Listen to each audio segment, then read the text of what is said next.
Alors bonjour à chacun et à chacune de vous. Alors, nous sommes au 27e dimanche du temps ordinaire de l'année liturgique A, donc le 8 octobre 2023. Il y a peut-être deux citations qui doivent demeurer comme un peu en arrière-plan dans tout ce que je vais tenter de commenter aujourd'hui avec vous. Les deux citations bibliques en ce dimanche sont celles-ci.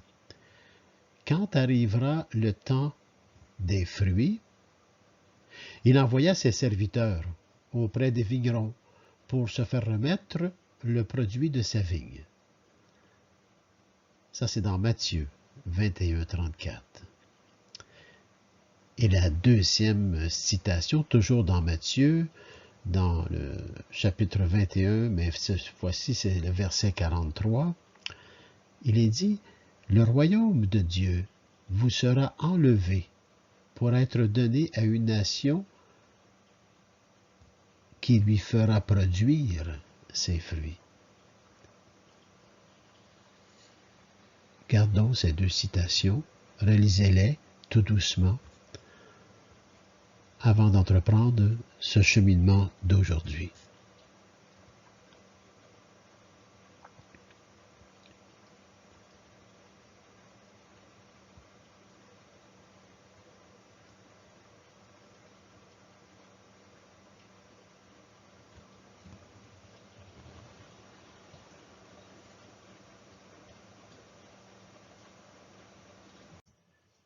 Alors, rebonjour.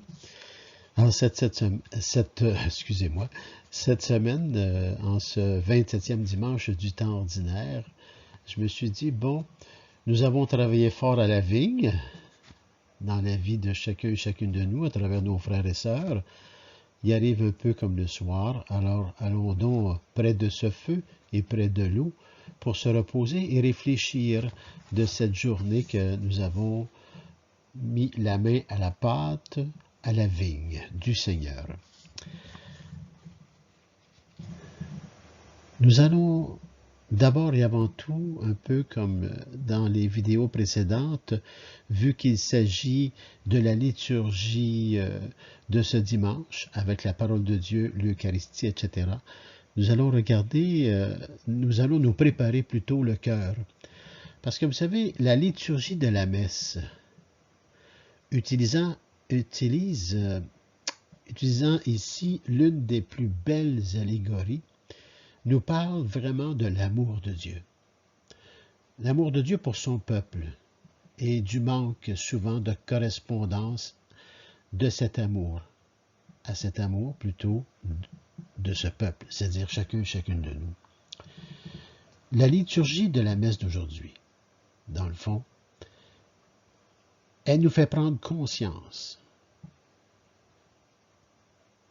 que Dieu est amour et qu'avec Dieu, on manque de rien et que Dieu est vraiment avec son peuple. Mais c'est souvent nous qui ne correspondons pas à cet amour. C'est souvent nous qui ne répondons pas à cet amour. Et nous avons toujours à se reposer la question, à se resituer devant Dieu. Alors prenons un peu de temps avec l'antienne d'ouverture de ce dimanche d'abord, tout comme les deux citations de tantôt. L'antienne d'ouverture nous dit, « Seigneur, tout est soumis à ta volonté, et personne ne peut s'opposer à toi, car c'est toi qui as fait le ciel et la terre, et toutes les merveilles qui sont sous le ciel. Tu es le Seigneur de l'univers. Tu es le Seigneur de l'univers. » Ça, c'est l'antienne d'ouverture. Nous avons toujours un peu à méditer sur chaque texte qui nous sont proposés, qui viennent de la Bible, de l'Ancien et du Nouveau Testament. Car ça nous donne comme une ligne continue dans laquelle nous pouvons réfléchir chacun pour nous et ensemble aussi en cette Église. Suite à cette antienne, bien sûr, il y a comme la salutation qui veut dire aussi beaucoup. Et elle dit ceci: quand nous sommes ainsi réunis, nous sommes ensemble, nous sommes vraiment le peuple de Dieu, les héritières et les héritiers de son royaume. Le royaume qui nous donne, qui nous propose à participer à le construire. Que le Dieu de la paix soit toujours avec chacun et chacune de vous. Et nous répondons, et avec votre esprit, bien sûr.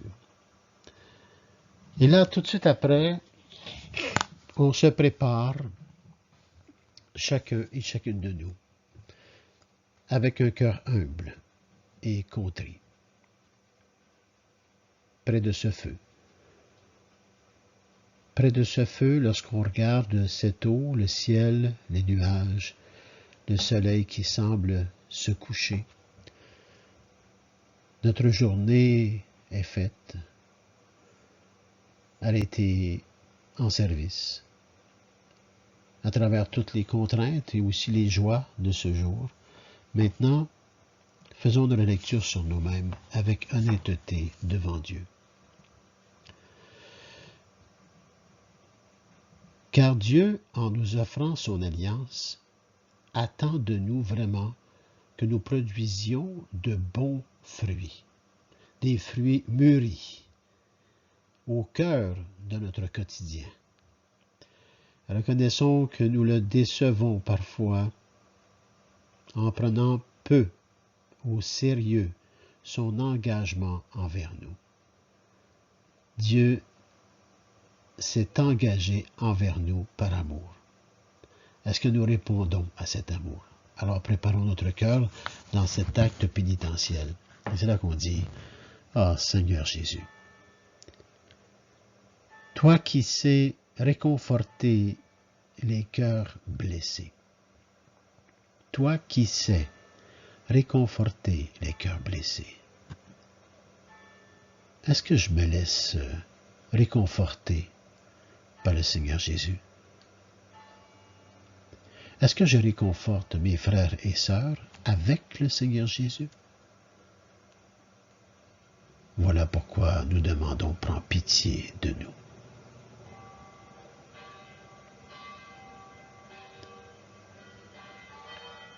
Ô Christ,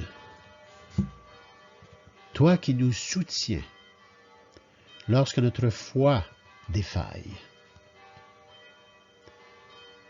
est-ce que nous accueillons ce soutien du Christ lorsque notre foi défaille?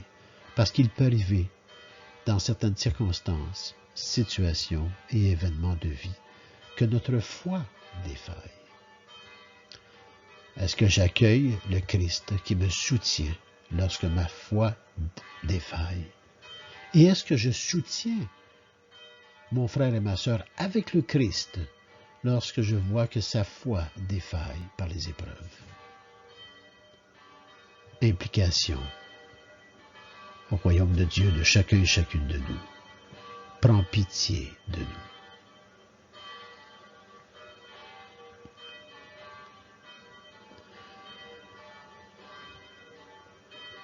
Seigneur, toi qui nous guides sur la voie du royaume. Seigneur, toi qui nous guides sur la voie du royaume. Est-ce que je me laisse guider par le Seigneur? Est-ce que je vais chercher la nourriture nécessaire pour me laisser guider par le Seigneur sur la voie du royaume, la participation à la construction du royaume? Vraiment. Et est-ce que je guide mes frères et sœurs à marcher avec moi sur les voies du royaume, avec moi qui est et qui croit au Seigneur? Est-ce qu'avec le Seigneur, je guide mes frères et sœurs sur la voie du royaume? Voilà pourquoi nous le savons très bien que nous ne faisons pas toujours cela. Alors, prends pitié de nous, Seigneur.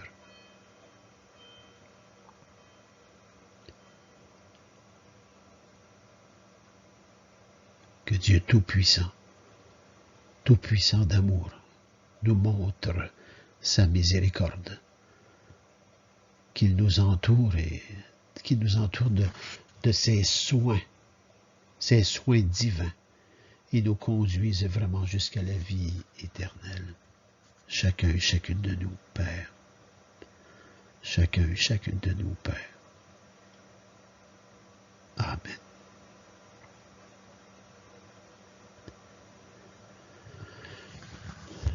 Maintenant qu'on s'est humblement mis devant le Seigneur, avec ce que nous sommes vraiment dans notre combat spirituel,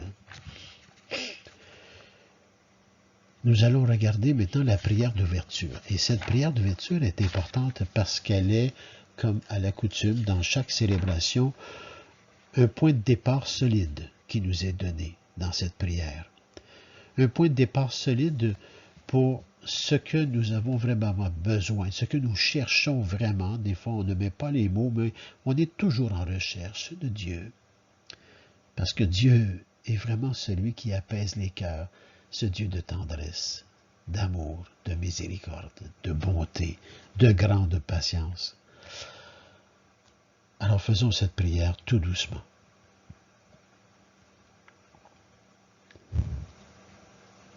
Dieu éternel et tout-puissant d'amour.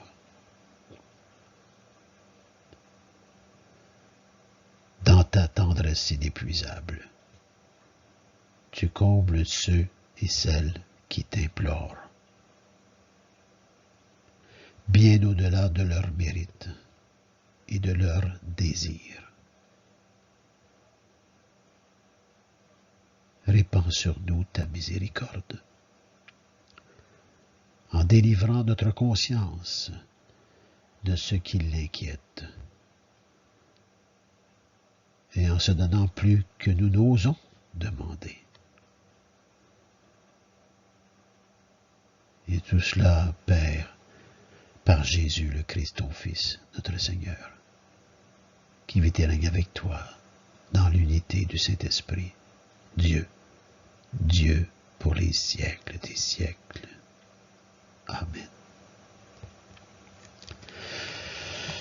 Alors, vous voyez dans cette prière, près de ce feu, nous avons reconnu que nous avions besoin de Dieu. Nous avons reconnu que nous étions pécheurs et pécheresses. Mais nous avons reconnu aussi toute cette tendresse inépuisable de Dieu le Père sur chacun et chacune de nous. Et la parole de Dieu que nous allons entreprendre, la parole de Dieu, elle va nous inspirer le chemin du combat, le combat spirituel, pour ne pas sombrer dans les choses qui ne sont pas de Dieu. C'est aussi simple et aussi compliqué que cela peut être. Mais avec Dieu, tout est possible.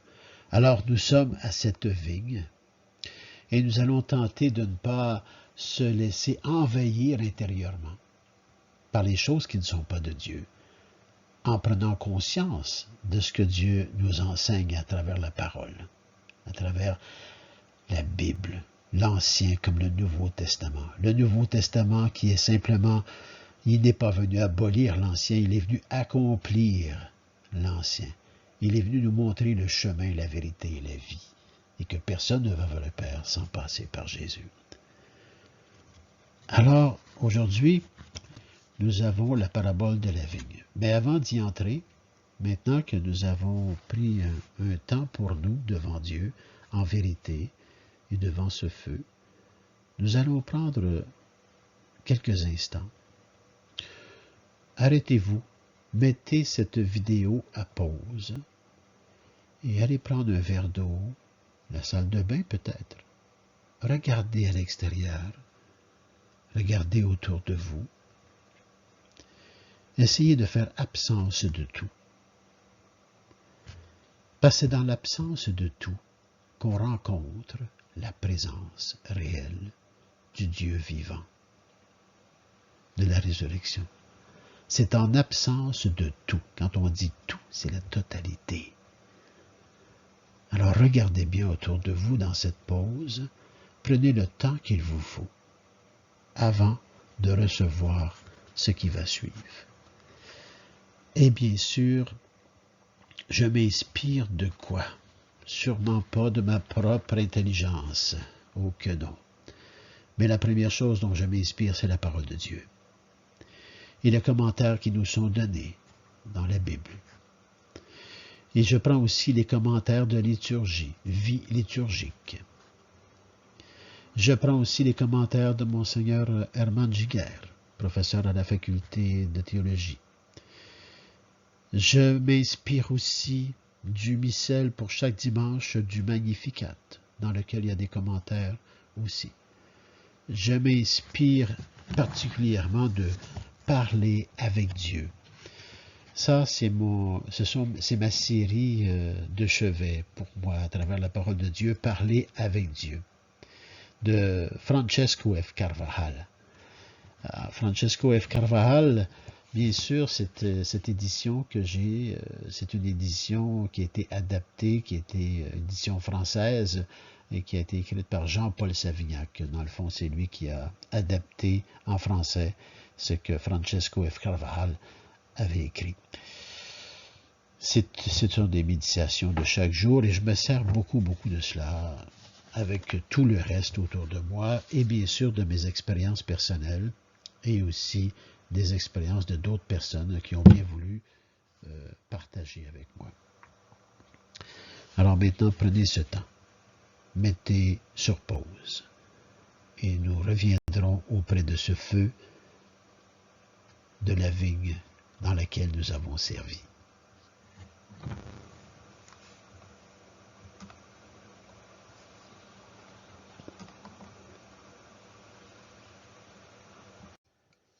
Alors, bon retour.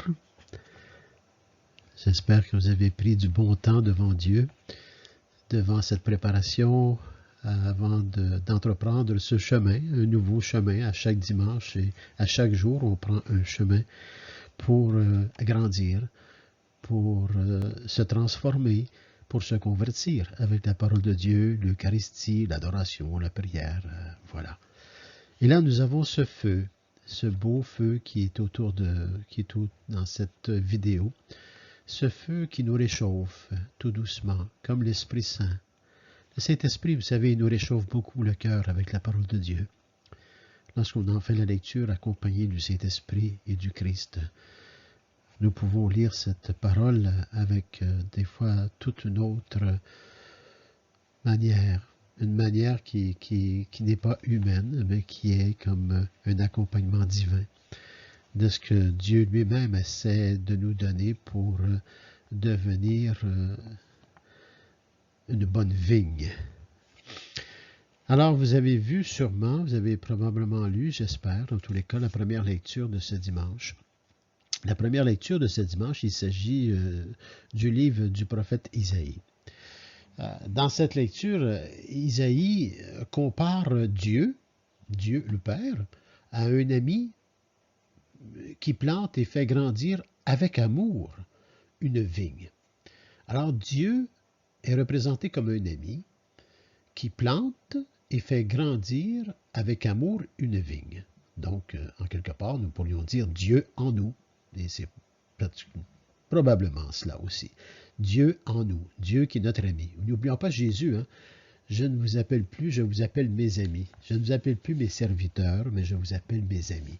Alors déjà dans Isaïe, Isaïe compare Dieu à un ami qui plante et fait grandir avec amour une vigne. Donc c'est moi, c'est vous, c'est chacun et chacune de nous.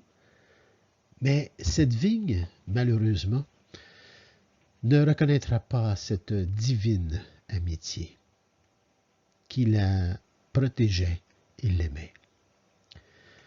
La question qu'on pourrait peut-être se poser en partant comme ça, avant même de voir un peu cette première lecture d'Isaïe, qui ressemble étrangement à l'Évangile, à l'exception de cette violence qui se présente dans l'Évangile, puis même encore, on peut deviner la violence dans Isaïe aussi.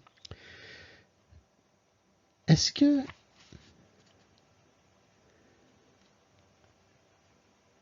je suis conscient de la divine amitié du Père, du Fils et du Saint-Esprit. Est-ce que je suis conscient comment Dieu m'aime? Est-ce que je suis conscient de cet amour qu'il me donne avec tant de gratuité, qu'il me protège à chaque instant de ma vie pour devenir meilleur? Bien sûr, il me demande une petite part, celle de faire un pas vers lui, et de l'accueillir. Et c'est là que la grâce arrive. Mon Dieu, je fais une parenthèse, je pense à quelque chose. Il y avait une fois un jeune homme qui était en prise avec la drogue, la boisson, etc. Il était vraiment esclave.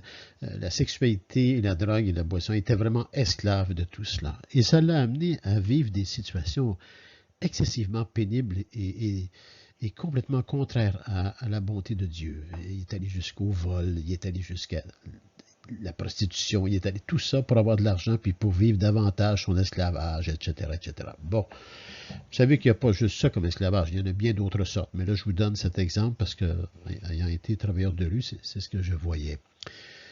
Eh bien, cette personne, à un moment donné, à force de parler avec, et puis tout ça, partageait ses souffrances, et j'écoutais tout cela, puis je savais que je pense que si j'aurais eu le vécu, en passant, si j'aurais eu le vécu de cette personne, je ne pense pas d'avoir été meilleur que cette personne. Il faut faire attention à notre jugement et notre condamnation. Il faut savoir des fois où les personnes arrivent, d'où ce qu'elles viennent, pour comprendre peut-être la situation qu'ils vivent. Alors voilà que, bon, de semaine en semaine, de mois en mois, d'année en année, cette personne s'est un petit peu convertie, mais elle retombait, puis elle retombait, puis elle retombait, puis elle retombait.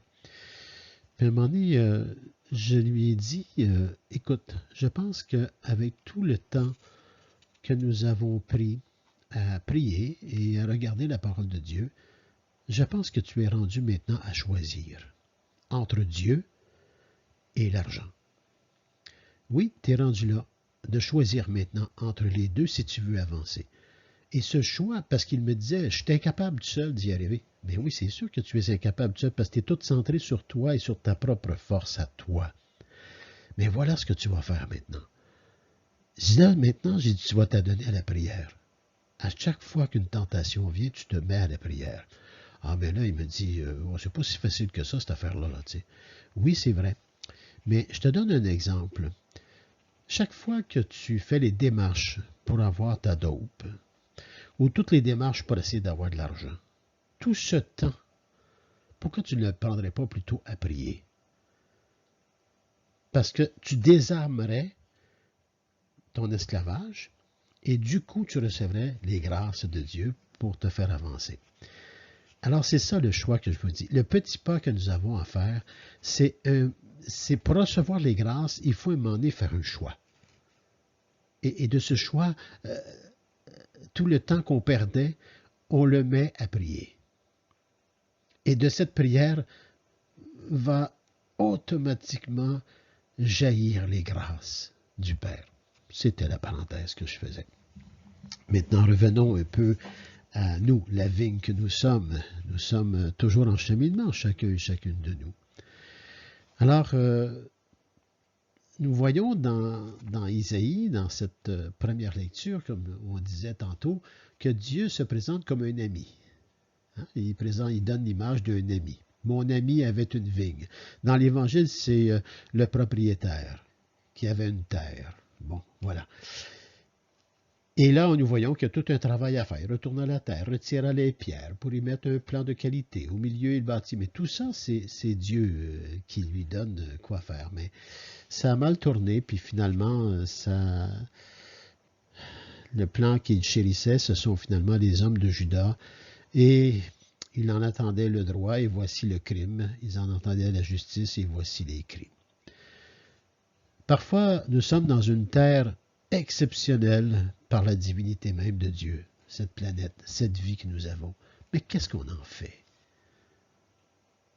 On peut bien dire, et maintenant, habitants de Jérusalem, hommes de Juda, soyez donc juges entre moi et ma vigne. Pourrais-je faire pour ma vigne plus que je n'ai fait? Je vous ai donné tous les outils. Je vous ai donné la terre. Je vous ai donné le comment faire. Je vous ai donné cette connaissance. Comment se fait-il que tout est tourné maintenant vers vous et centré sur vous et que vous voulez tout avoir pour vous? Vous savez, c'est souvent ce qui arrive. Et c'est là que les fruits sont plutôt amers pour nos frères et nos sœurs. La conversion et la transformation fait de nous un fruit qui est moins amer pour mon frère et ma sœur.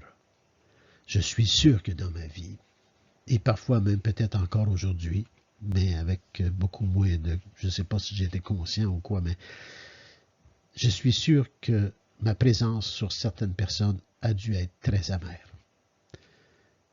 Mais aujourd'hui, je sais que j'ai une présence qui est tout autre. Je deviens de plus en plus un bon fruit, une bonne vigne, parce que je laisse couler le sang du Christ dans mes veines. Ma sève est le Christ, son sang et son eau. Et ça, c'est important de savoir cela. Parce que toutes les lectures d'aujourd'hui nous amènent sur nous-mêmes.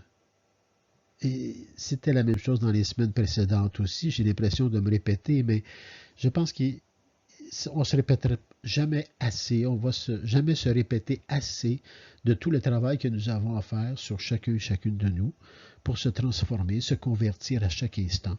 Parce que nous sommes dans un cheminement à devenir de bons fruits. Et le Christ est le chemin, la vérité, la vie, comme je dis toujours. Alors, voyons voir un peu qu'est-ce que parler avec Dieu nous décline dans ça. C'est quand même un peu spécial. Israël est la vigne de Dieu, donc. L'œuvre du Seigneur, la joie en son cœur. Bon. Et la vigne est sans aucun doute Israël. Israël comme tout le peuple. La vigne est sans aucun doute Israël, qui n'a pas bien répondu aux soins divins. Mais c'est aussi l'Église entière et chacun et chacune de nous. La vigne est sans aucun doute chacun et chacune de nous. C'est nous qui formons l'Église.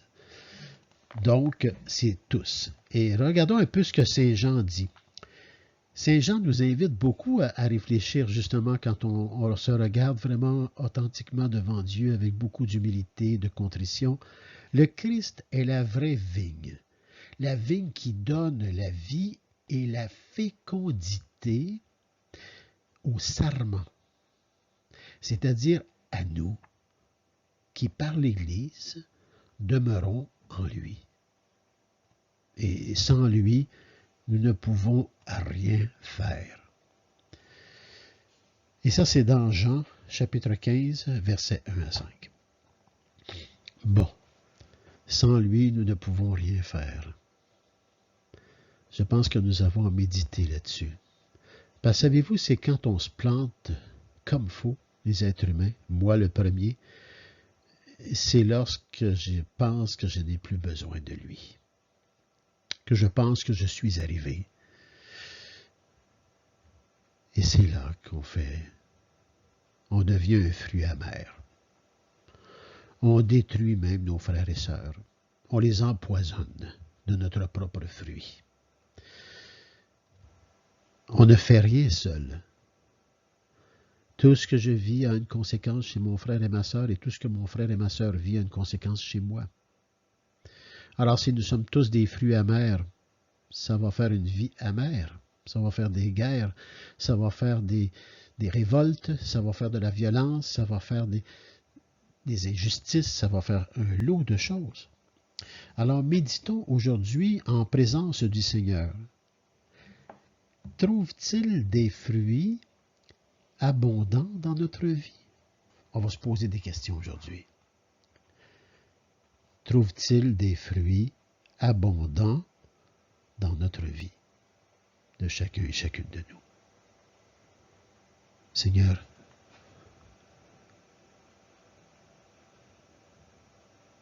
est-ce que j'ai des bons fruits, des fruits abondants dans ma vie pour mon frère et ma sœur? comme par exemple les fruits de la charité,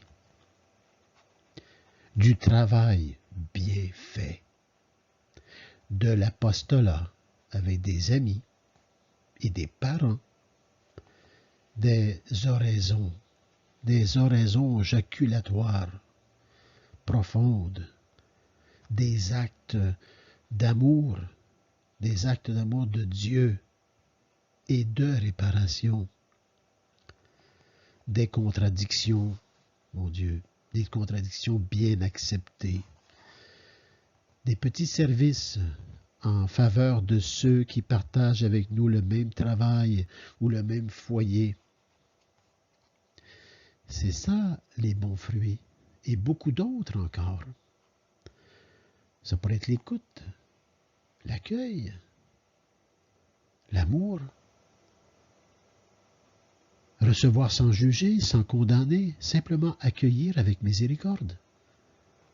Faisons un examen de conscience pour voir si nous ne sommes pas parfois l'origine de ces raisins aigres que sont les péchés, comme par exemple la tiédeur, la médiocrité spirituelle consentie, des fautes pour lesquelles nous n'avons pas demandé pardon, Seigneur, peut-être.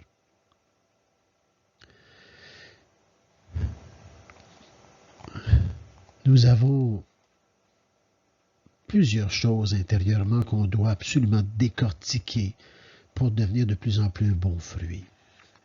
Un fruit qui se donne à mon frère et à ma sœur. Vous savez, le péché, la tiédeur, la médiocrité spirituelle consentie, des fautes pour lesquelles nous n'avons pas demandé pardon au Seigneur et puis qu'on laisse passer. Oh, c'est pas grave, ça, c'est pas moins d'en parler, vraiment. Tu sais. Notre amertume, nos ressentiments, notre orgueil et bien d'autres. Les fruits amers. Peut-être qu'on devrait s'attarder un peu à ça. Parce qu'aujourd'hui, il s'agit vraiment de la vigne. Et n'oublions pas, le Christ est venu accomplir, et non abolir la parole de Dieu. Il est venu nous montrer le chemin, la vérité et la vie. Et ceux qui ne le suivaient pas, eh bien, ils ont été simplement tassés. Et le Seigneur a donné un nouveau peuple, le peuple baptisé, au nom du Père, du Fils et du Saint-Esprit.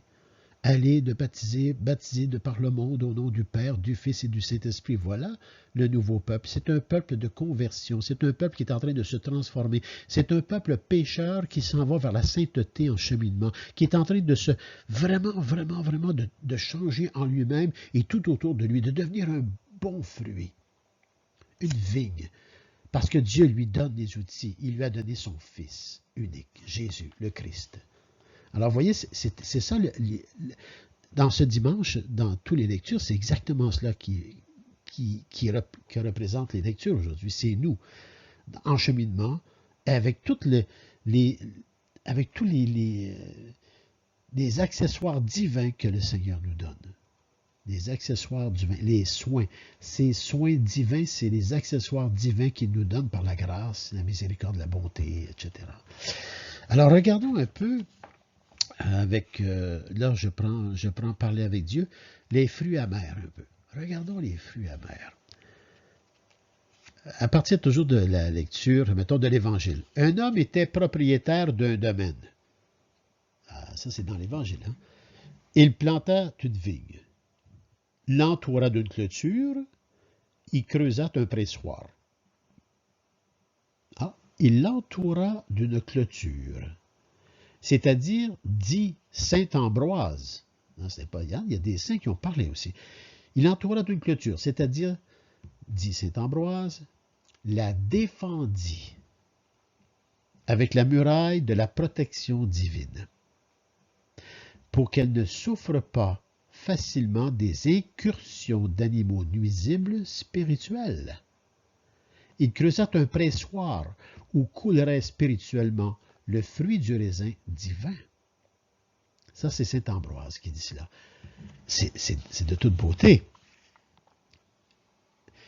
La muraille autour de la vigne, c'est une protection divine qui nous est donnée avec amour.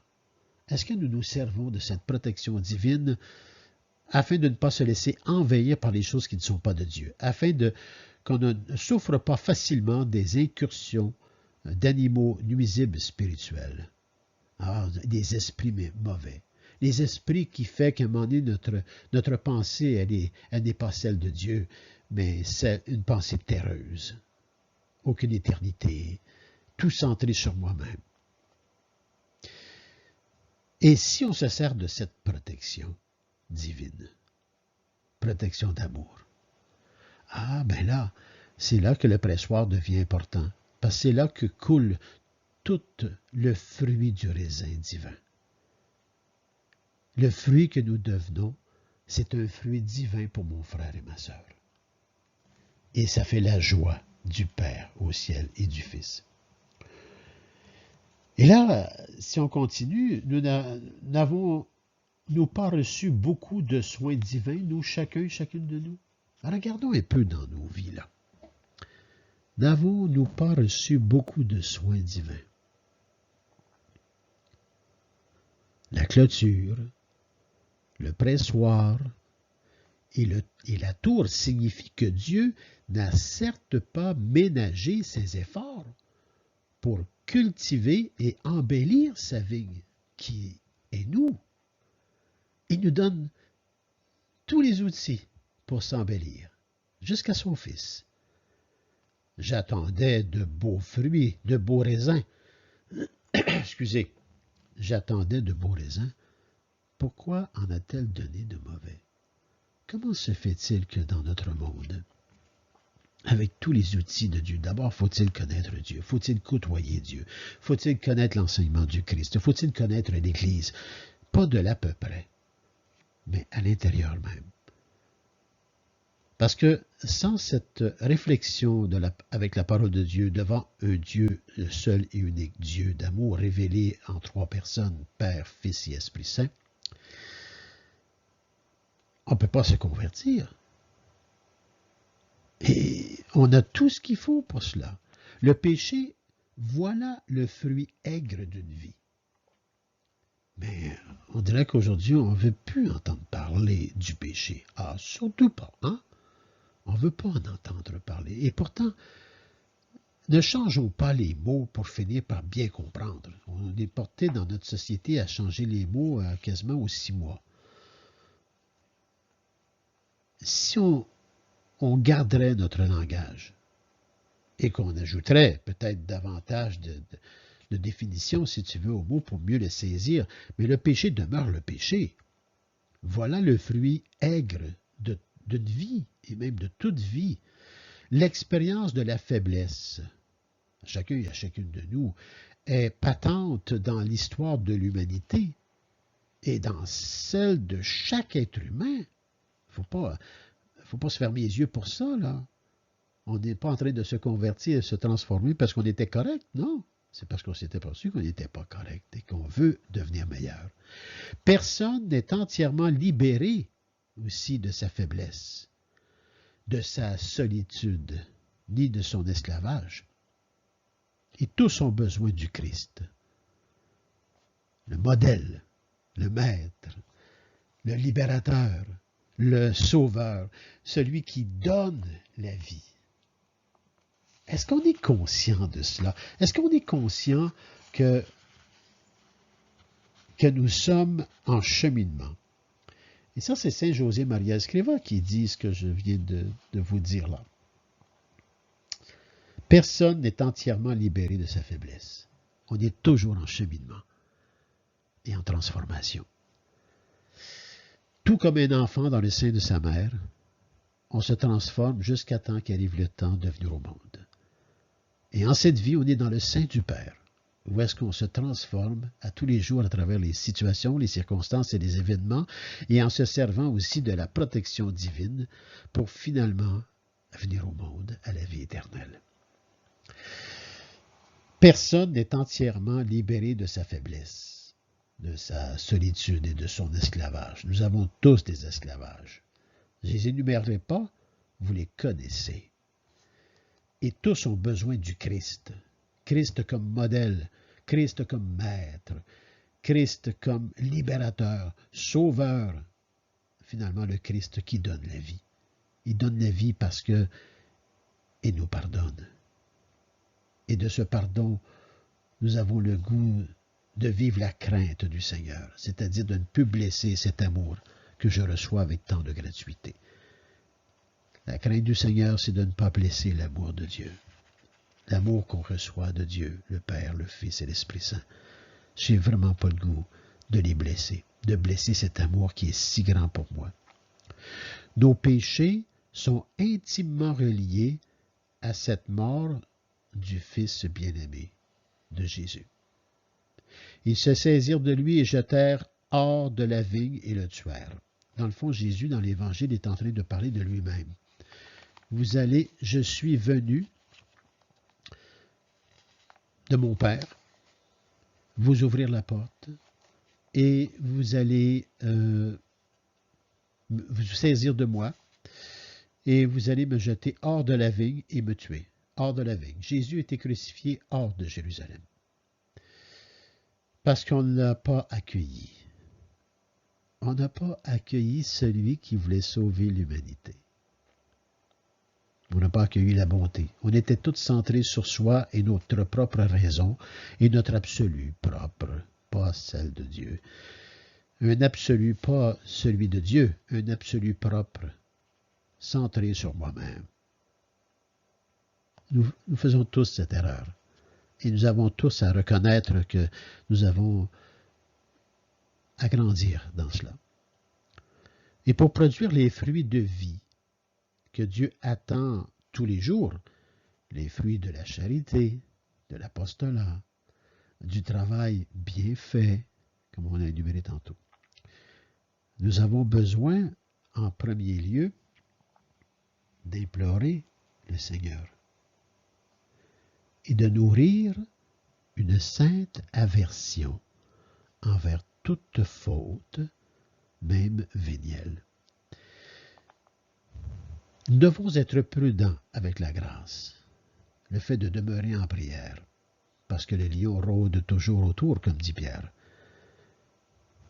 Pour ne pas se laisser envahir par la plus petite. Il faut s'apercevoir que la plus petite chose est en train de me ronger, je ne m'en aperçois pas, mais ce n'est pas anodin. Nous devons le nettoyer maintenant, parce que plusieurs choses pourraient s'accumuler et devenir graves. Et ce qui est vraiment grave, c'est lorsqu'on se sépare de Dieu et qu'on devient centré sur soi et qu'on n'a plus besoin de Dieu. Des négligences dans la charité, des jugements négatifs sur les autres, la médisance, des impatiences, des rancunes, des amertumes, des ressentiments, une certaine dispersion des sens internes et externes, un travail mal fait. Je m'en fous. T'sais. Beaucoup de travail se fait comme ça aujourd'hui par la préoccupation. Tout le monde est préoccupé, centré sur soi, puis le travail est mal fait. Je ne dis pas que c'est généralisé, il ne faut pas le prendre comme ça. Mais regardons-nous plutôt un à un, chacun, nous, devant Dieu. Est-ce qu'il n'y a pas des fois que j'ai, dans mon travail, fait les coins ronds un peu? Où j'étais? Parce que quand je fais les coins ronds, je ne pense plus à mon frère et à ma sœur. Et je ne suis plus comme « Soyez parfait comme votre Père Céleste est parfait ». C'est que je m'en fous.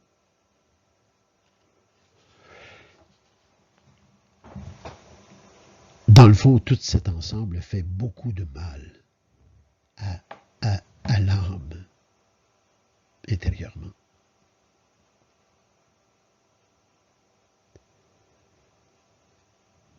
Nous avons vraiment à réfléchir là-dessus, à méditer devant Dieu avec le Saint-Esprit, ce feu qui est aux côtés de nous en image. Imaginons que nous sommes assis près de ce feu. Et regardons-nous avec vérité, avec l'aide du Saint-Esprit. Oui, il faut beaucoup de mal à l'âme. C'est légion d'esprit. Et c'est pourquoi, dit le Seigneur dans le Cantique des Cantiques, chassez, chassez les petits renards qui saccagent la vigne. C'est dans les cantiques, hein? Cantique des Cantiques. Chassez les petits renards qui saccagent la vigne. La vigne, c'est moi, c'est vous, c'est nous. Nous efforçons-nous avec constance de repousser tout ce qui n'est pas agréable au Seigneur. Est-ce qu'on fait vraiment l'effort, un effort constant, de repousser tout ce qui n'est pas agréable au Seigneur, tout ce qui blesse l'amour de Dieu? La crainte du Seigneur, c'est cela. C'est de s'efforcer constamment à repousser tout ce qui blesse l'amour de Dieu. Et j'ose dire, je confirme que lorsqu'on fait cet effort, avec constance, par la prière, la relecture de nos vies, je confirme que les grâces viennent avec et que le Seigneur se fait vraiment présent. Vous savez, l'âme qui est le péché véniel, délibéré, gagne peu à peu en délicatesse et en finesse dans ses rapports avec le Maître, avec Dieu. L'âme qui est, le verbe haïr. On ne doit pas haïr, mais on doit tout mettre de côté ce qui détruit. L'âme qui est le péché véniel délibéré. Là. Oh, c'est pas grave, comment que je ferais ça? C'est pas tellement grave. Là. Eh bien, gagne peu à peu en délicatesse et en finesse dans ses rapports avec le Maître. Même s'occuper de nos petites choses qui ne sont pas de Dieu nous fait avancer et nous ajoute des grâces. Nous sommes dans les pas de Marie, l'Immaculée Conception, sans péché, des grâces. Je vous salue Marie, comblée de grâce. Les faiblesses la poussent à des actes de réparation et de contrition sincère. Oui, des faiblesses la poussent à des actes de réparation et de contrition sincère. Les faiblesses reconnues avec contrition et avec humilité nous poussent devant Dieu à la réparation parce que nous avons une contrition sincère. Mais qu'est-ce que la réparation? La réparation n'est pas nécessairement ce que l'autre attend. La réparation, ça se fait parce que si l'autre attend une réparation pour elle-même, elle est centrée sur elle. Mais quand on parle de réparation, on parle ici de réparation, rédemption. Au niveau de la rédemption, c'est que nous entrons dans un chemin de rédemption. Et tout ce que je vais faire à partir de maintenant, ça va être pour le royaume de Dieu. Je veux participer pleinement au royaume de Dieu avec les grâces et en sachant très bien qui je suis comme personne, comme pécheur ou comme pécheresse. Oui, je le fais pour mon frère et ma sœur. Oui, je veux réparer. Mais la meilleure manière de réparer pour mon frère et ma sœur, c'est de vivre davantage la parole de Dieu, l'Évangile. Et d'être un converti, et qui se transforme à chaque instant de sa vie par la prière, l'adoration, l'Eucharistie et la parole de Dieu qui vient nous nourrir. De même que l'on demande pardon, en fin de compte, pour une offense à une personne que l'on aime et que l'on essaie de la compenser par un acte bon, bien plus grand devrait être le désir de réparation si l'offensé était Jésus, le véritable ami. Chaque fois que je blesse mon frère et ma sœur, pas de façon préméditée seulement, mais inconsciemment ou même consciemment, Chaque fois que je blesse mon frère et ma sœur, je blesse mon ami Jésus. Parce que Jésus vit dans le cœur de mon frère et ma sœur. Et la contrition est importante. Et la réparation, elle est dans la conversion, comme je disais tantôt. C'est dans la conversion qu'on peut racheter tous les péchés et même le rachat des péchés de ma lignée propre à moi. C'est seulement qu'à ce moment-là qu'il nous sourira et rendra la paix à nos âmes. Mon Dieu que c'est beau.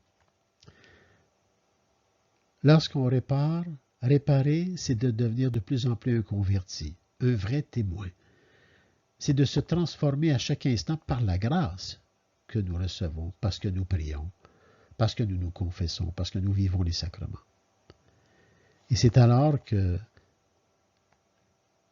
ce Dieu Père, Fils et Esprit sourira et rendra la paix à nos âmes. Et c'est vrai. Je vous l'assure que c'est vrai. Nous transformerons ainsi en fruits splendides ce qui était probablement perdu. Et mon Dieu, je le répète, c'est trop beau. Nous transformerons ainsi en fruits splendides ce qui était probablement perdu. Voilà la conversion et la transformation. Voilà la vigne que nous sommes.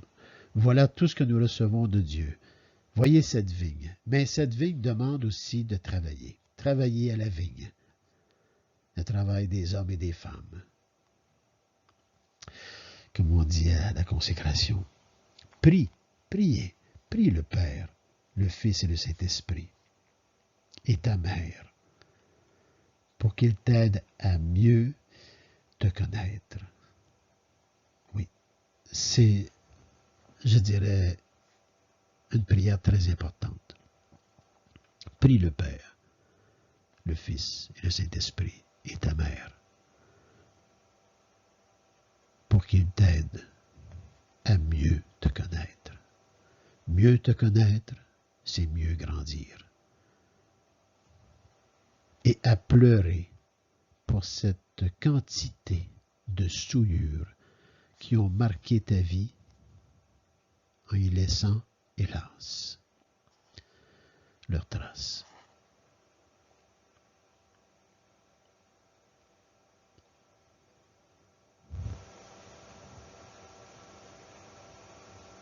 Pleurer, contrition, pour cette quantité de souillures, de la plus petite à la plus grande, qui ont marqué ta vie, en y laissant, hélas, leurs traces.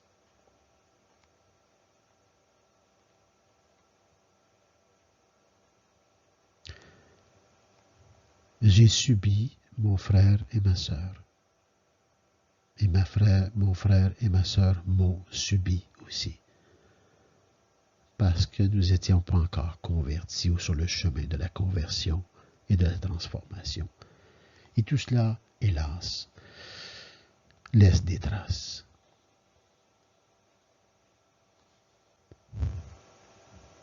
Et en même temps, sans t'éloigner de cette considération, dis-lui à Jésus, au Père, donne-moi, Jésus, un amour qui soit comme un foyer de purification.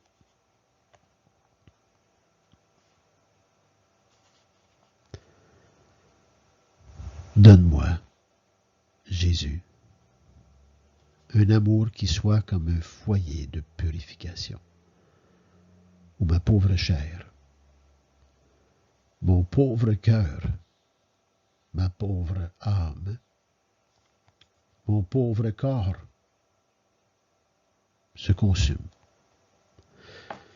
en se purifiant de toutes les misères terrestres, en se purifiant de tout ce qui est terreux. Et c'est ça notre cheminement, à chacun et à chacune de nous. C'est un grand travail, un travail spirituel, un combat spirituel pour entrer à la vie éternelle. Le prix en vaut la chandelle, comme on dit. Ça vaut la peine d'entrer dans ce combat et de se connaître comme pécheur et pécheresse et de se reconnaître devant Dieu et d'aller chercher cette miséricorde et de devenir toujours meilleur. Et quand je serai vidé de tout ce moi, remplis-moi de toi. Mon Dieu. Quand je serai vidé de tout ce moi, remplis-moi de toi. Fais que je ne m'attache à rien ici-bas et que l'amour me soutienne toujours. Saint José Maria Escrivá, dans son petit volume Forge, c'est ce qu'il dit. Lorsqu'un saint et une sainte nous laissent des phrases comme ça, c'est qu'eux-mêmes étaient en combat, tout comme Saint François, tout comme Sainte Claire, tout comme Sainte Thérèse d'Avila, Sainte Thérèse de Lisieux, tous les apôtres aussi. Rappelez-vous, les apôtres, avant d'être des saints martyrs, ils étaient en cheminement eux aussi. Je répète, et quand je serai vidé de tout ce moi, remplis-moi de toi. Oh mon Dieu, remplis-moi de toi. Fais que je ne m'attache à rien ici-bas et que l'amour me soutienne toujours.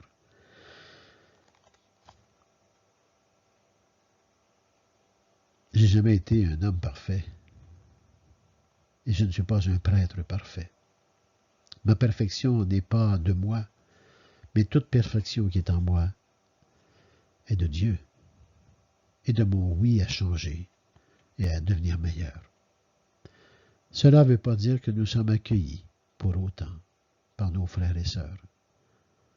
Parce que des fois, on demeure comme sur le passé au lieu de voir l'avenir qui est un avenir d'amour.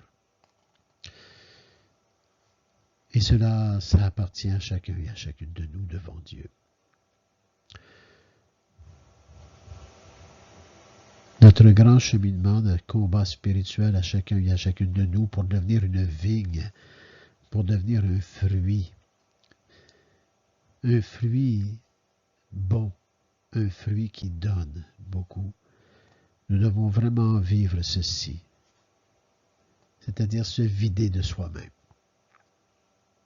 et se laisser remplir du Christ. Le Christ qui est le Père, qui m'a vu, a vu le Père. Se laisser remplir du Christ qui est le chemin, la vérité et la vie. Parce que personne ne va vers le Père sans passer par lui. Parfaitement homme, parfaitement humain, mais parfaitement divin aussi. Et c'est pour cette raison que je demande au Seigneur à chaque instant avec Saint José Maria Escrivá qui a écrit cela, fais que je ne m'attache à rien ici-bas et que l'amour me soutienne toujours. L'amour, l'amour, l'amour. Dieu, Dieu, Dieu est amour. Prenons quelques temps, quelques secondes, quelques minutes peut-être, une demi-heure, 1 heure, 10 minutes, 5 minutes, je laisse ça à vous, ça vous appartient. Relisez les lectures encore de ce dimanche. Relisez-les bien. Vous allez voir que, autant dans Isaïe comme dans Jésus, on parle d'une vigne. On parle de la rédemption. Et cette vigne, c'est nous. Et il peut arriver parfois que nous sommes dans cette vigne. Nous sommes une vigne qui ne voulons plus perdre rien, puis on ne veut plus laisser de place à Dieu. Et c'est là qu'on perd notre vigne. Elle passe à un autre. Alors, voyez, ça c'est dans l'Évangile avec Jésus. Nous devons prendre soin de cette vigne qui nous a été donnée en nous, par le Christ, d'une façon, d'ailleurs, dans toute l'histoire de l'humanité. Regardez tous les prophètes qui ont passé, qui sont venus à la vigne pour chercher les fruits. Ils ont tous été tués. Jésus aussi. Mais Jésus, lui, est ressuscité pour poursuivre son œuvre de rédemption sur chacun et chacune de nous. Parce qu'il a vraiment racheté le péché originel. Nous sommes simplement en cheminement avec la miséricorde et le fait de se reconnaître comme pécheur et pécheresse. C'est très important. Alors, prenons, oui, quelques instants pour revenir à poursuivre ces réflexions d'aujourd'hui avec parler avec Dieu, avec liturgie, vie liturgique et avec Monseigneur Herman qui dit à peu près la même chose dans ses mots aussi. Et nous allons après ça poursuivre tantôt avec les fruits savoureux que Dieu attend de chacun et chacune de nous. Alors, un petit verre d'eau, peut-être un petit café, peut-être juste un silence, peut-être prier, et quand vous serez prêt, revenez à la vidéo. Et je termine avec ce que je vous ai dit avant, et ça ne sera jamais assez répété, de Saint José Maria Escrivá. Et quand je serai vidé de tout ce moi, remplis-moi de toi. Fais que je m'attache à rien ici-bas et que l'amour me soutienne toujours. Faites absence de tout. Faites absence intérieure et extérieure de tout. Faites absence de tout, de la totalité. Et vous allez rencontrer la présence réelle. Dieu. Ça brasse un peu quand on fait cette rencontre. Ça brasse un peu dans le sens que là, nous voyons vraiment qui nous sommes comme pécheurs, comme pécheresses. Ça brasse. Mais en même temps, cette présence est pleine d'amour, d'accueil et de guérison. Et elle nous donne les grâces dont nous avons besoin. Bonne pause.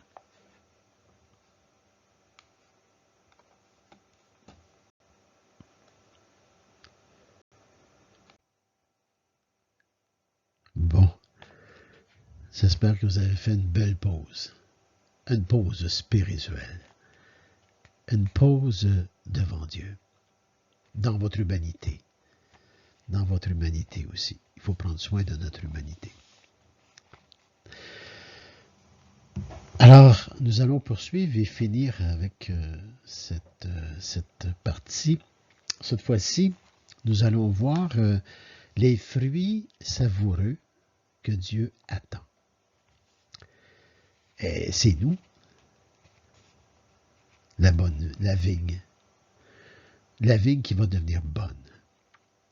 Alors, nous voyons cela un peu avec, on va voir ça un peu comme dans la deuxième lecture de ce dimanche avec Saint Paul.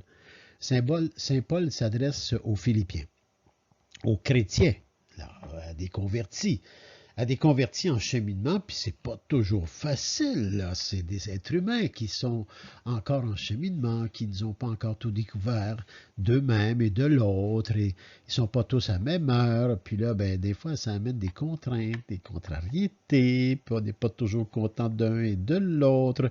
Parfois, ça peut nous donner le goût de tout lâcher. Parfois, ça peut nous donner le goût d'une colère. Parfois, ça peut nous dire, on est tous pris avec ça, que ce soit dans nos familles, dans nos communautés, parce que nous sommes en cheminement. Ne l'oublions jamais. Que mon frère et ma sœur, tout comme moi, sont en cheminement de conversion et de transformation. Et ça nous aide, avec la grâce, de vivre la miséricorde. Toujours humilité, miséricorde mutuelle. Ça veut dire ensemble. Bon, regardons un peu dans la deuxième lecture. Saint Paul s'adresse à qui? Aux chrétiens, donc aux Philippiens, des croyants et des croyantes en cheminement. Enfin, mes frères, tout ce qui est vrai et noble, tout ce qui est juste et pur, tout ce qui est digne d'être aimé et honoré, tout ce qui s'appelle vertu et qui mérite des éloges, tout cela, prenez-le à votre compte. Dans le fond, Saint Paul est en train de leur dire à ces croyants et croyantes en cheminement, devenez tout cela, parce que vous êtes cela. Découvrez que vous êtes cela, parce que le Père il vous a donné cette vigne qui est déjà pleine en soi, Parce que dans cette vigne coule la sève qui est le sang et l'eau du Christ. Vous avez d'être baptisés au nom du Père, du Fils et de l'Esprit Saint. Alors, voyez, il leur dit, soyez cela. Soyez donc vrais et nobles. Soyez justes et purs. Soyez dignes d'être aimés et honorés. Pour être aimé, il faut resplendir de l'amour de Dieu. Il faut être miséricorde. Il faut être accueillant. Il faut être humble aussi. Alors, voyez, tout cela. Les réalités terrestres, maintenant.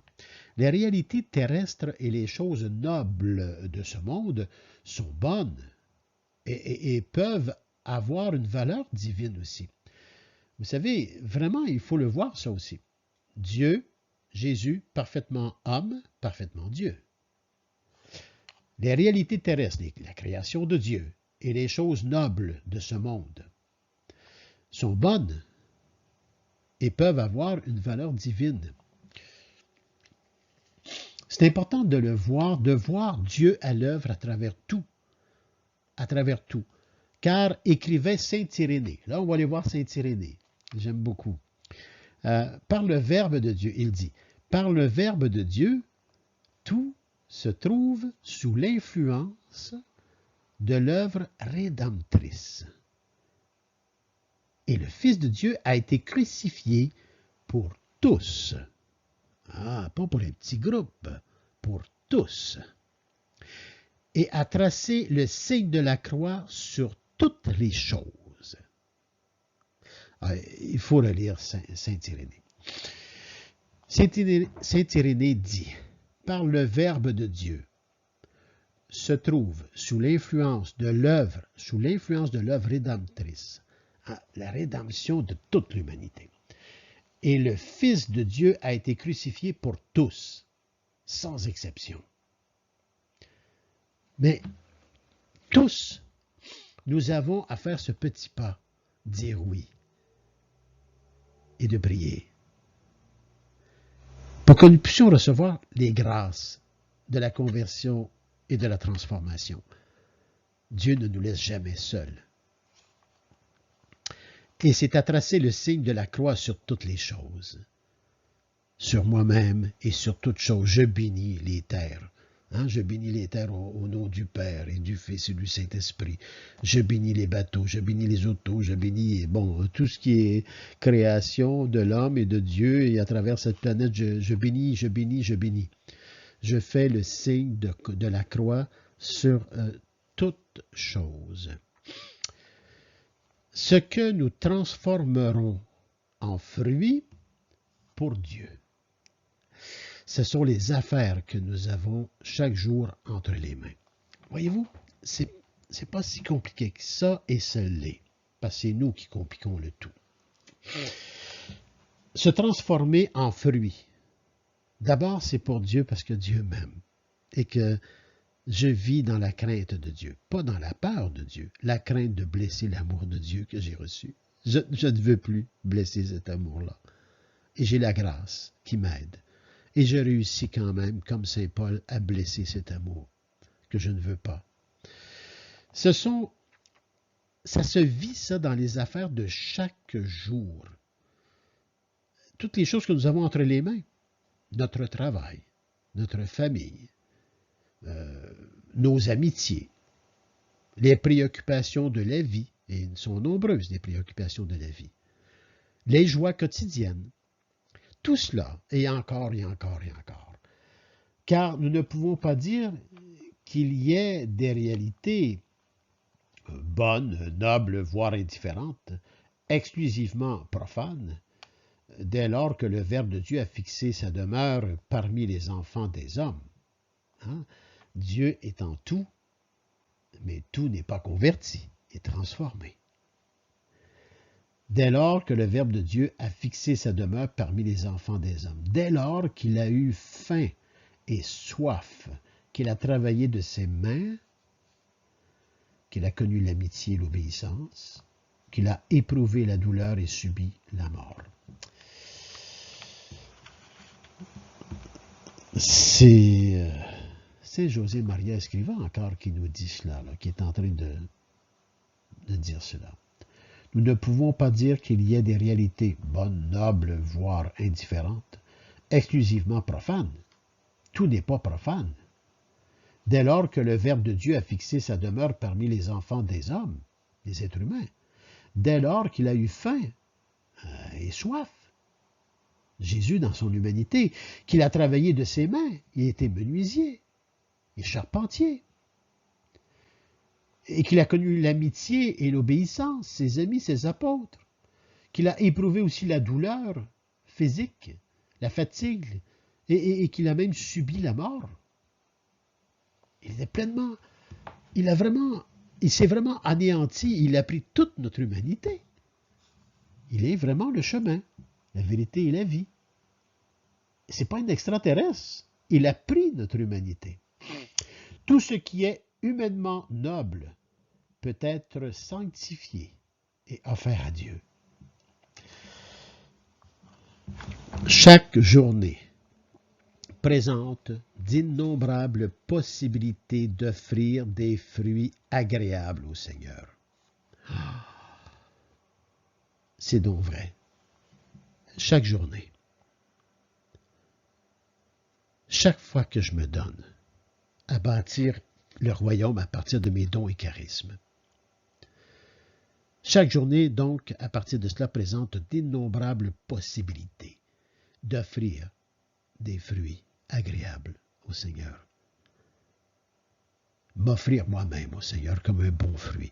Et si je m'offre au Seigneur comme un bon fruit, c'est que c'est lui qui l'a travaillé à ce qu'il devienne un bon fruit. Et ce bon fruit, je le donne à mes frères et sœurs.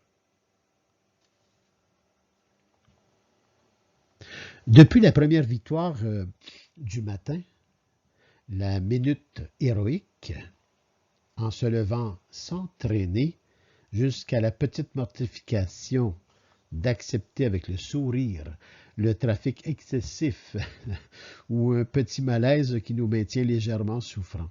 Vous voyez, chaque journée présente d'innombrables possibilités d'offrir les fruits agréables au Seigneur.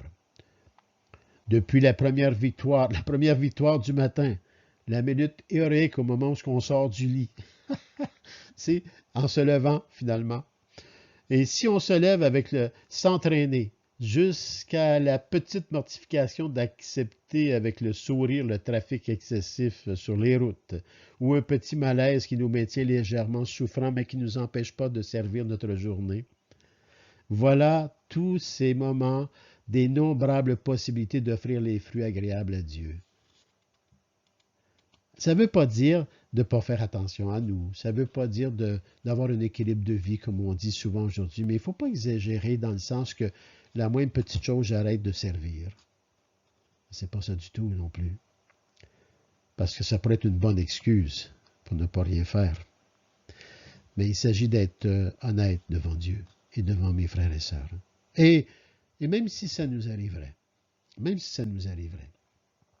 eh bien, la miséricorde de Dieu, elle est présente pour nous aider à changer, à se convertir et à se transformer. En ce jour qui passera à travers toutes ces innombrables choses, sont des occasions de sourire aux autres. Même si on a des petits malaises, ça ne nous empêche pas de sourire à quelqu'un, d'avoir peut-être un mot aimable, et pourquoi pas de pardonner une erreur. Voyez-vous, moi je suis très sensible à une chose, là je m'implique un peu là. Pardonner une erreur, pour moi j'aime mieux dire je te demande pardon que de m'excuser. Je ne suis pas le style à dire je m'excuse. Parce que je m'excuse, pour moi, ça n'a aucun... comment je pourrais bien dire? Non, ça n'a pas cette portée de se regarder mutuellement dans ce que nous avons peut-être à changer devant Dieu. Je m'excuse, je prends tous les torts, puis toi, ne change pas. Reste de même, tu es correct.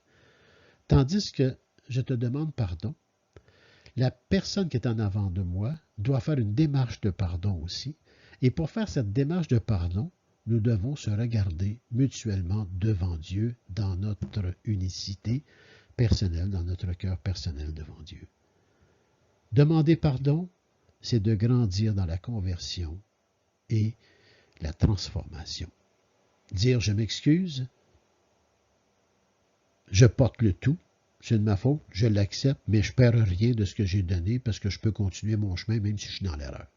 Alors, vous voyez, c'est le pardon m'exige de me transformer, de me convertir avec la parole de Dieu et exige la personne à qui j'ai pardonné à faire de même.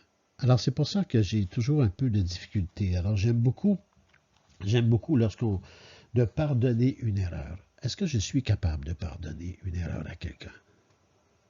Parce que si je pardonne une erreur à quelqu'un, c'est que je me reconnais pécheur et pécheresse. C'est que moi aussi, j'ai du cheminement à faire.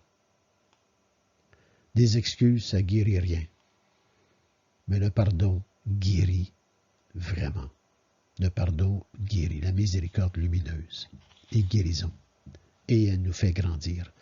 Alors ça c'est moi, entre parenthèses. Peut-être que je me trompe, mais ce cheminement-là, à mon âge, j'approche bientôt 70 ans, là, fait que je peux me permettre de dire des choses qui ont miné ma vie et qui m'ont fait grandir aussi.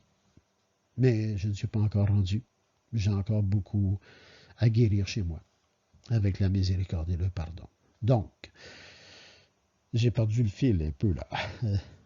Oui, le Seigneur aime nous voir effectuer notre travail avec exigence.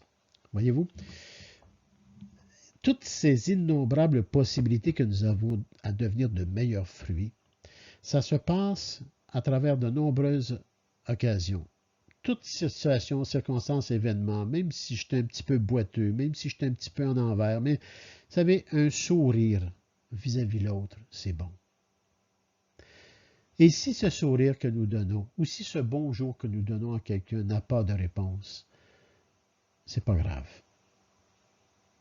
Accueillir quelqu'un, lui dire bonjour, comment ça va, puis que cette personne-là ne répond pas ou te tourne le dos pour toutes sortes de situations, ben c'est correct. Ça, c'est ce que nous avons peut-être des fois à subir si on a fait du mal à quelqu'un. Mais un sourire aux autres, d'avoir un mot aimable, de pardonner une erreur.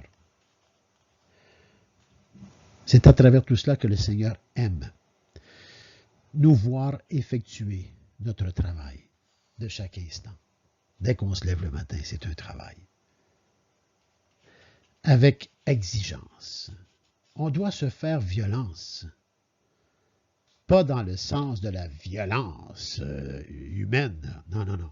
On doit se faire violence. Volonté. Avec exigence. Et vous savez, volonté égale amour. Dieu est amour et de cet amour égale volonté. Et là, je peux agir. Je peux devenir exigeant de moi-même à travers toutes les situations, les circonstances. Avoir de la ponctualité, ce n'est pas non plus une ponctualité qu'on pourrait dire humaine. Parce que Jésus avait un peu de difficulté à la ponctualité humaine. Il était plutôt ponctuel à l'instant présent des besoins qu'il rencontrait dans sa marche, aller vers partout où il allait. Rappelez-vous l'histoire de Marthe et Marie. Lazare qui est décédé, qui était malade, puis qui est décédé, puis Jésus n'était pas là, puis pourtant il l'avait appelé, mais il était pris avec un autre, puis il a répondu à l'instant présent. Puis il s'est rendu, puis quand même, il y a eu cette remontrance. Si c'était arrêté ici, ça ne serait pas arrivé. Ben, Jésus, c'est jamais terminé avec Jésus qu'il soit là, qu'il soit ponctuel ou non, parce qu'il est toujours là. Alors, la ponctualité qui est question ici, c'est une ponctualité spirituelle. La ponctualité, c'est que Dieu est toujours présent en toute situation, circonstance et événement de vie.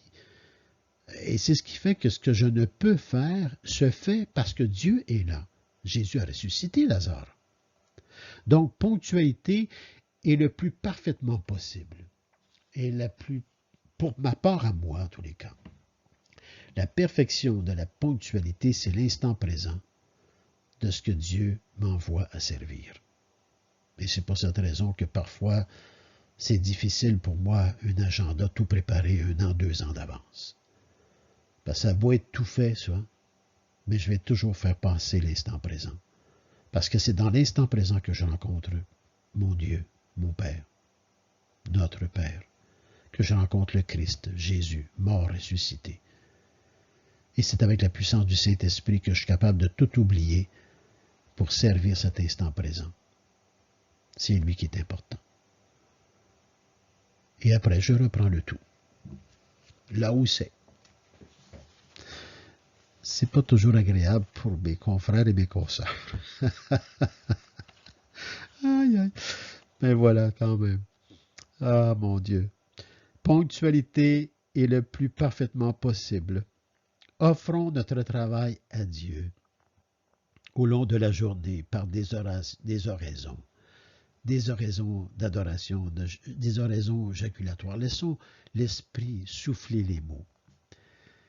Et ça, c'est des prières réelles. Ça, c'est absence de tout pour rencontrer la présence.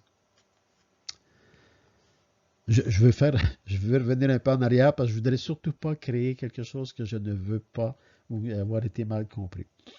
La ponctualité est importante, mais l'instant présent de ce que Dieu nous envoie est plus important. C'est juste ça que je veux dire. Ça ne veut pas dire qu'il ne faut pas avoir un agenda, ça ne veut pas dire qu'il ne faut pas organiser nos journées, ça ne veut pas dire... Non, c'est pas de ça que je parle. C'est pas de ça du tout. Mais l'instant présent, c'est de servir ce que Dieu m'envoie. Offrons donc notre travail à Dieu tout au long de la journée par des oraisons.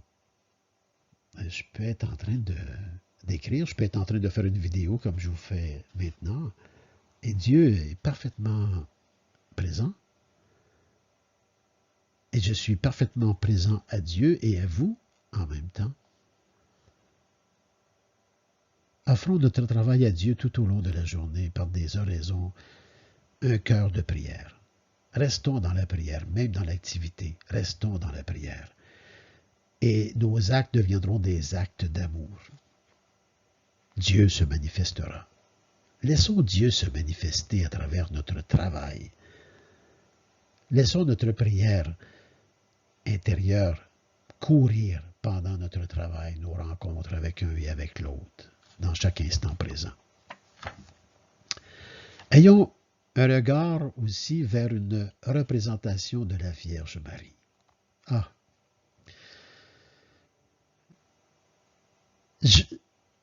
J'ai découvert la Vierge Marie. Je ne pense pas d'avoir été un grand priant de la Vierge Marie, quoique j'ai toujours eu un très grand respect dès mon jeune âge parce qu'on faisait le chapelet à la maison. Les 4 frères, on était 4 garçons, les 4 garçons à genoux à la cuisine avec mon père et ma mère, on faisait le chapelet. Et c'était des bons moments. C'était des bons moments. Est-ce que ça faisait de moi quelqu'un de fervent à la Vierge Marie? Sûrement pas. Mais ça ne m'a jamais quitté pour autant non plus. J'ai toujours eu la Vierge Marie pas loin de ma vie, puis pas loin. Et aujourd'hui, elle a pris une place importante. La Vierge Marie m'amène à son Fils. La Vierge Marie m'accompagne au pied de la croix. Donc, elle me donne aussi ce regard vers le crucifié. Ou encore, en allant par la pensée au tabernacle, le plus proche. Vous savez, on peut être en action, on peut être en train de servir notre communauté, notre fraternité, notre société. Et là, j'ai peut-être un grand besoin d'être auprès de Jésus, mais allez-y dans la pensée. Rien ne vous empêche d'aller devant le tabernacle en pensée. Servir, c'est être en présence de Dieu à chaque instant qui nous est donné. Jean 15, l'apôtre Jean 15, les versets 5-8, qu'est-ce qu'il nous dit? Celui qui demeure en moi et en qui je demeure, celui-là donne beaucoup de fruits. C'est que sans moi, vous ne pouvez rien faire. C'est la gloire de mon Père que vous donniez du fruit en abondance et que vous deveniez mes disciples, les disciples missionnaires, des baptisés disciples missionnaires, baptisés, disciples missionnaires. Et ça veut dire le don de soi, et ça veut dire aussi conversion et transformation, parce que c'est pas parce qu'on est baptisé qu'on est arrivé. On entre dans le combat spirituel pour arriver à la vie éternelle.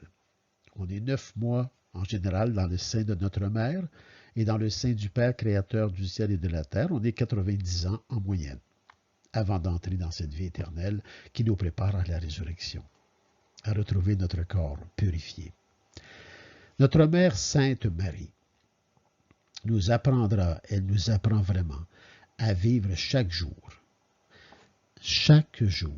avec l'urgence de porter beaucoup de fruits à Dieu, en évitant qu'il y ait en nous des fruits amers. Priez la Vierge Marie, être aux côtés de la Vierge Marie, avec Jésus, le crucifié, mort, ressuscité, et avec le puissant du Saint-Esprit, ce feu qui est autour de nous et qui nous réchauffe tout doucement, nous montre vraiment à devenir un bon fruit. Mais ça demande un cœur humble et contrit. Vous savez, des fois, j'ai donné ça comme exemple. Je vais terminer avec ça, avant la prière de la fin. J'avais déjà donné, je ne sais pas, il y a quelque temps, je parlais de fruits justement, que nous étions un fruit, et notre sève était le sang et l'eau du Christ, et on devient un bon fruit. Et un fruit ne peut être qu'un fruit que s'il est donné et mangé. Parce que tout fruit devant autour de nous, que ce soit une orange, une pomme, une tomate, tous ces fruits, un coup qu'ils sont à maturité, qui sont mûrs, sont pour mon frère et ma sœur. Et le fait qu'ils aient mûri, ils ont tout de Dieu, de la création, de Dieu amour, du Fils et du Saint-Esprit. Et si mon frère et ma sœur mangent de ce fruit, eh bien, ils auront des vivres nécessaires à poursuivre leur vie de conversion et de transformation, avec la grâce, la miséricorde. Alors, devenir un fruit, ça veut dire aussi devenir homme et femme Eucharistie, don de soi, avec humilité et miséricorde mutuelle, chacun et chacune de nous, entre nous, parce que Dieu est au milieu de nous. Alors, vous voyez,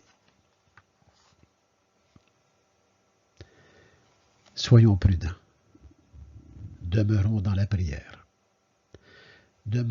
allons chercher les sacrements, tous les sacrements de l'Église, en Église. Restons collés sur le Christ, les yeux fixés sur la croix, les yeux fixés sur le Christ mort ressuscité. Ayons la Vierge Marie avec nous à chaque instant. Parce que on peut devenir un fruit amer. Et un fruit amer ne sert plus à rien. C'est à peu près la même chose qu'un fruit que vous voulez conserver lorsque vous devenez centré sur vous, un fruit de la vigne, et que vous ne voulez pas vivre le don de soi parce que vous vous trouvez beau, vous vous trouvez bon, vous vous trouvez super. Ah ben là, vous prenez votre fruit et regardez-moi. Eh bien, prenez un beau fruit, mettez-le sur la table et défendez tout le monde de toucher à ce fruit et de le manger. Parce qu'il est trop beau pour être touché. Ben, il va sécher. Il va sécher. Puis quand il sera sec, si vous y goûtez, il va être amer. Et vraiment pas bon. Alors, il va aux poubelles. Prenons garde à être amer, mais de demeurer par la prière, avec l'Eucharistie, présence réelle du Christ, en cheminement d'être toujours de bons fruits, une bonne vigne. Et quand Dieu viendra, il trouvera le bon fruit, les bons fruits. Et il sera heureux. Et nous serons heureux, car sa gloire est ma gloire est celle du Père. C'est un cheminement de toute une vie. Pensons-y. Alors, prenons encore une petite pause courte et je vais terminer avec la prière de ce dimanche dominical. Peut-être encore quelques mots, je ne sais pas. Je vais voir. Alors, prenons une petite pause.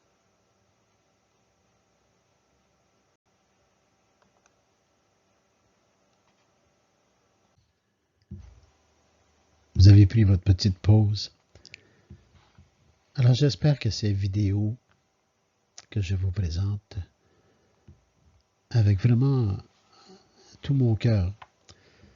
D'abord, moi, elles me font beaucoup de bien. Elles m'aident à grandir, moi aussi. Tout ce que je dis, tout ce que je peux lire ne peut me laisser indifférent devant Dieu. Je suis prêtre, heureux d'être un prêtre, heureux de me retrouver toujours en cheminement de conversion et de transformation. Je connais le pécheur que je suis, mais je suis heureux de la grâce de Dieu sur moi-même et sur mes frères et sœurs aussi que je côtoie.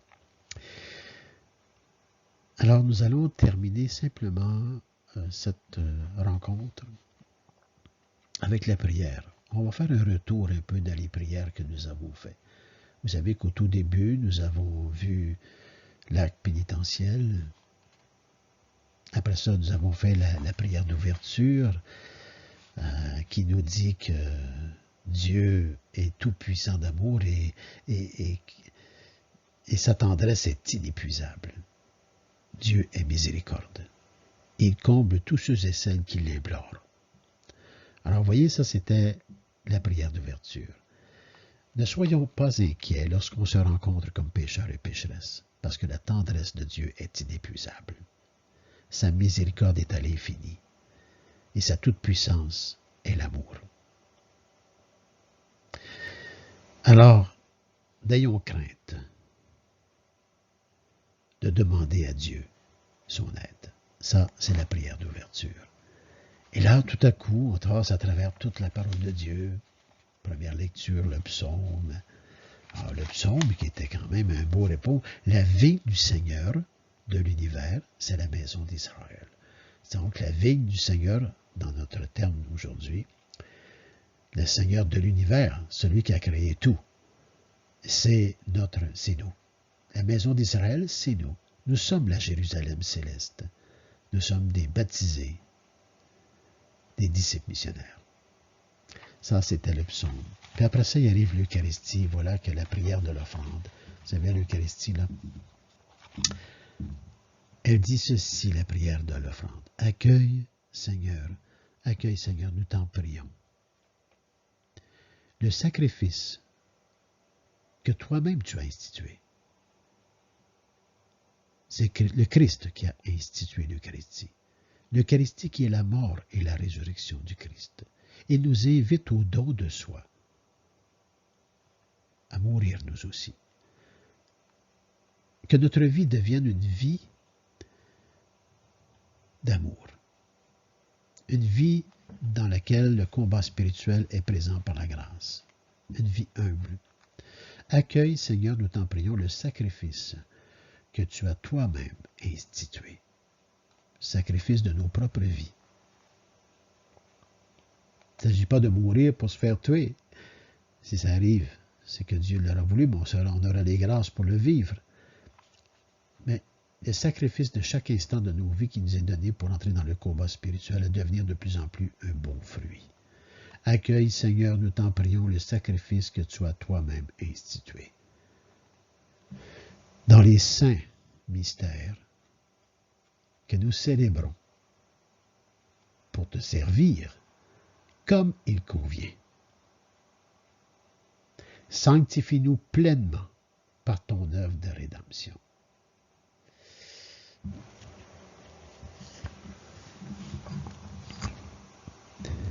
Accueille, Seigneur, nous t'en prions, le sacrifice que tu as toi-même institué dans les saints mystères que nous célébrons pour te servir comme il convient. Sanctifie-nous pleinement par ton œuvre de rédemption.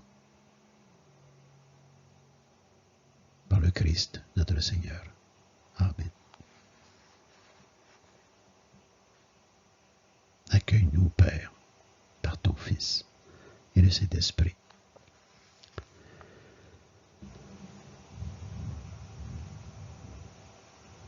Et dans cette Eucharistie, nous avons reçu la présence réelle du Christ. La présence réelle du Christ. C'est notre foi. Ce n'est pas notre imagination, ce n'est pas nos émotions, c'est la foi.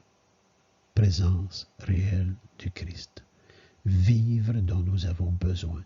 Des vivres pour le combat spirituel, qui n'est pas si facile parfois.